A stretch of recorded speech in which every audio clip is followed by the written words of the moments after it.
ہمیشہ دیر کر دیتا ہوں. کچھ لوگ ہر موقع پر لیٹ کیوں ہو جاتے ہیں؟ اپنے آس پاس نظر دوڑائیں تو آپ کو کوئی نہ کوئی جاننے والا ایسا ضرور ہوگا جو ہمیشہ لیٹ ہو جاتا ہے. وہ لیٹ آئے گا، کوئی نہ کوئی بہانہ بھی آپ کو سنائے گا، مگر اگلی مرتبہ پھر لیٹ ہوگا. کیا یہ بہانہ واقعی جھوٹے بہانے ہوتے ہیں یا ہمیشہ لیٹ ہونے والے افراد اپنی عادت کے ہاتھوں مجبور ہوتے ہیں؟ سائنسدانوں کا خیال ہے کہ کچھ حد تک لیٹ ہونا انسانی شخصیت کا خاصہ ہوتا ہے، اور لیٹ ہونے والے افراد ذہنی طور پر مختلف انداز میں سوچتے ہیں. سن 2014 کے ایک سروے کے مطابق 5 میں سے ہر ایک امریکی ہر ہفتے میں کم از کم ایک مرتبہ لیٹ ہو جاتا ہے. یعنی ہفتے کے دوران ایک نہ ایک موقع ایسا ضرور آتا ہے جب وہ مقررہ وقت پر کہیں پہنچ نہیں پاتا.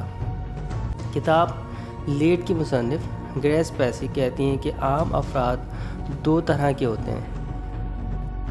ایک ٹائم کیپر یعنی وقت پابند جو ہمیشہ وقت پر پہنچنے کے لیے بیتاب رہتے ہیں، اور دوسرے ٹائم بینڈر یعنی جو ہمیشہ وقت سے پیچھے رہتے ہیں.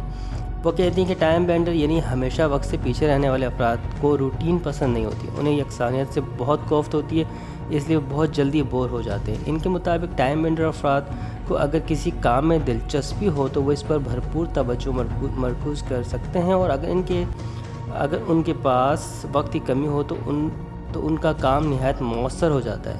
گریس پیسی کے مطابق اگر آپ دفتر میں ٹائم بینڈر کا پتہ چلانا چاہیں تو یہ وہ افراد ہوں گے جن کے ڈیسک ہمیشہ بے ترتیب اور مختلف چیزوں سے بھرے ہوئے ہوں گے، کیونکہ وہ ایک کام ختم کرنے سے پہلے ہی دوسرا کام شروع کر دیتے ہیں.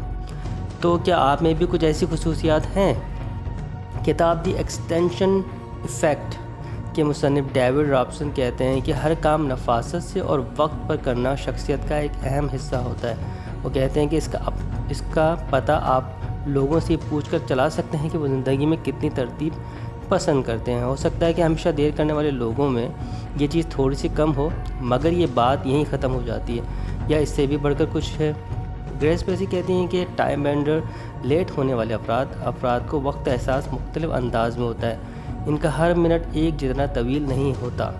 ایسے افراد کے لیے وقت تیز بھی ہو سکتا ہے اور سست بھی. اس لیے ہو سکتا ہے کہ وہ کسی چیز میں انتہائی متوجہ ہوں اور انہیں وقت گزرنے کا احساس بھی نہ ہو. اور یہ بھی کہ ان کے لیے عام ہے کہ جب ڈیڈ لائن ان کے سر پر کھڑی ہو تو وہ بہترین انداز میں کام کرنے لگیں. سن 2016 میں واشنگٹن یونیورسٹی کے محققین نے اس بات کا جائزہ لیا کہ مختلف افراد اپنے ذہن میں وقت کی کتنی اچھی پیمائش کر سکتے ہیں. لوگوں کو کچھ ٹاسک دیے گئے اور ساتھ میں گھڑی بھی تاکہ وہ دیکھ سکیں کہ کتنا وقت گزر چکا ہے، مگر یہ ٹاسک اتنے توجہ طلب تھے کہ انہیں گھڑی دیکھنا یاد ہی نہ رہی.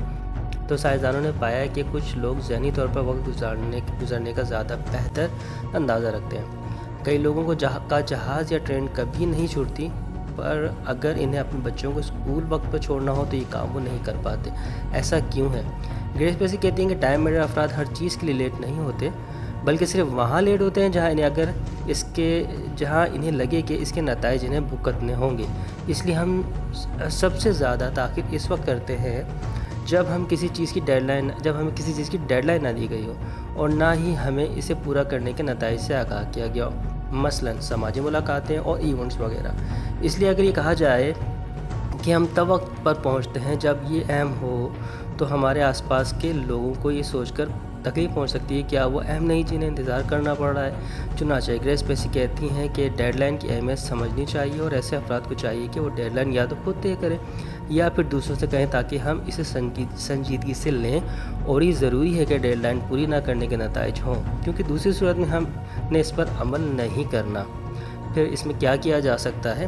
ہمارے لیٹ ہونے پر سب سے زیادہ الجھن ہمارے دوستوں کو ہوتی ہے، اور دوستوں کے ہر گروپ میں کوئی نہ کوئی ایسا دوست ہوتا ہی ہے جو ہمیشہ لیٹ ہو. اگر آپ کے گروپ میں آپ کو ایسا کوئی نظر نہیں آتا تو ہو سکتا ہے کہ وہ آپ خود ہی ہوں.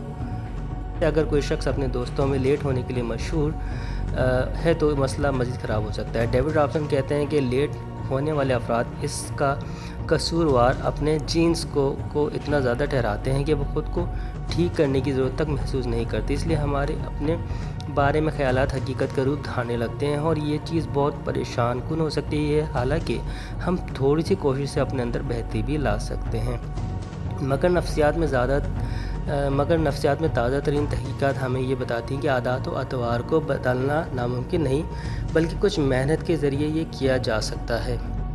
تو کیا ہم خود کو وقت اور ترتیب کا پابند بنا سکتے ہیں؟ ڈیوڈ رابسن کہتے ہیں کہ کئی تحقیقوں میں یہ دیکھا گیا ہے کہ جب لوگوں سے کہا جاتا ہے کہ وہ کچھ ہفتوں اور کچھ مہینوں کے لیے روزانہ اپنے شیڈول ترتیب دیں اور اسی کے مطابق اپنا کام کریں، مثلاً ڈیسک کو ترتیب دینے میں لانے کے لیے وقت مخصوص مختص کریں، تو یہ دیکھا گیا کہ کچھ ہی عرصے بعد لوگوں کے ذہنوں میں یہ عادت کے طور پر پختہ ہونے لگی۔